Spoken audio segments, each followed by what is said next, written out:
মানুষ ওর হয়তো ভালো লাগছে, তাই হয়তো নামতে চাইছে না। কাকু, ও কাকু, কাকু, বাড়া বেরিয়ে এসো। নে রে, এই অবেলায় আবার কোন সেগো ডাকাডাকি করছে? একটু দেখে এসো তো গিয়ে কে ডাকছে। দাদু ভাই, তুমি এবার একটু নামো, দেখে আসি কোন চোদনা ডাকছে। কাকু, ও কাকু, কাকু, আমরা কিন্তু ভিতরে ঢুকতে বাধ্য হবো। লেওড়া ভিতরে ঢুকতে যাবে কি মাছিতে? ভিতরে আমার বউ আছে। আরে ধুর তোর বালের বউ, বোদার বাল আজকে সব কটাকে কেলিয়ে পাট পাট করে দেবো। শোন ল্যাংচা, চোদনাটা বাইরে বেরোলেই সেটা ভাঙা শুরু করবি। আর বাড়া যদি দেখিস কেউ ঠেকাতে এসছে, লেওড়া তারও সেটা ভেঙে দিবি। এ কি তোরা ভর দুপুর বেলায় ডাকাডাকি করছিস কেন? লেওড়া গুলো বাড়িতে খেয়ে দে কাজ পাস না? পল্টুদা, ওই দেখো চোদনাটা, ওই গারমানির জন্য আজকে আমি চোদন খেয়েছি। এই বাড়াগুলো তোরা কি গুদুর গুদুর করছিস রে?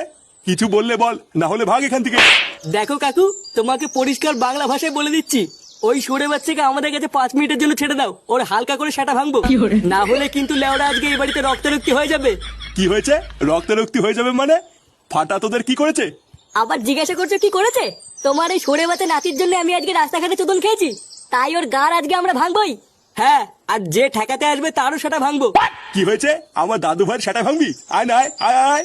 ভোদারবার লুঙ্গির তলে মাথা ঢুকিয়ে এমন মোচড় মারবো না, ছটপটি মরে যাবি। উনি লুঙ্গির তলে মাথা ঢুকিয়ে মোচড় মারবে, আর আমরা চুপচাপ বসে থাকবো নাকি? বাড়া, আমরাও টান দিয়ে লুঙ্গি খুলে দেবো। শুয়োরের বাচ্চা, তোর সেটা আমি পরে ভাঙ।